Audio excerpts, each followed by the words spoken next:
My name is Victoria, and let's talk about sex. With your host, Cecilia Gentili. When we say sex work is work, what does that mean to you? For me, it's finally validating the world's oldest profession. Like, it's people actually not taking it seriously. Like, the thing that people have been doing for millennia is now actually being seen as a viable form of work. Now that people get insurance for it. Yeah. I think it like gives the labor of like having sex for money like more of a platform to be like in a community conversation. Sex work becomes like a form of work that like people are down to like have a conversation about. That makes it a way more safe and inviting place to like think about it as like a positive thing or like usual at least. When they think about sex work, they think just about like having sex, but it's many different forms of engaging in sex work, like dancing, escorting, camming. Everybody has like an OnlyFans nowadays. But me, I should have an OnlyFans. We should. We'll work on that. I should have an OnlyFans. I'll send you a promo code. It's a market for trans women over 80, over 50. Milk. There's an app for it. Yes. But anybody else that wants to talk a little bit about what the sentence "sex work is work" means to them? Yeah, I think people kind of conflate the sex with the work, or think that the sex is the work, and so much of it is like everything besides the actual interaction with clients. It's running a business. You know, it's like the difference between cooking for you and your boo and running a restaurant. Yeah. Like, I like to do this, but in order to make it a business, that means I'm spending time in the office. That means I'm looking up laws, regulations, taxes. I'm protecting myself. I'm creating a professional network. I'm setting up my infrastructure.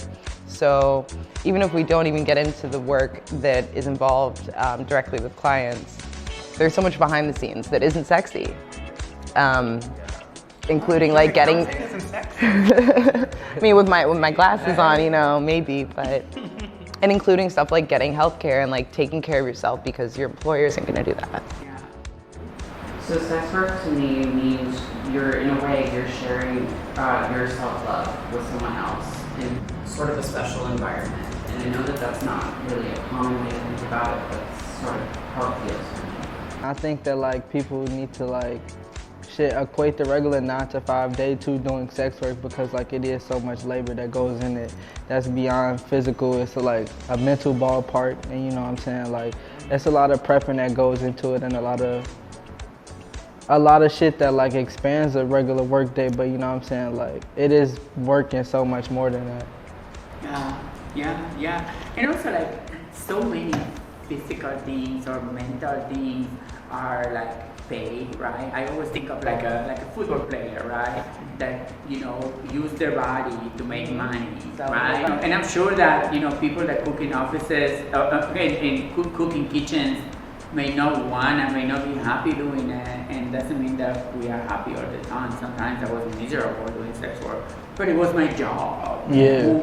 Who is happy going to work? Exactly. Oh, you did. Oh, you just love it. You know, just like doing stuff you don't want to do, but also not even that you don't want to do, but that is necessary and that you know is going to be rewarding, whether or not it's fun the whole time. But also just thinking about how we're contributing to society and the economy.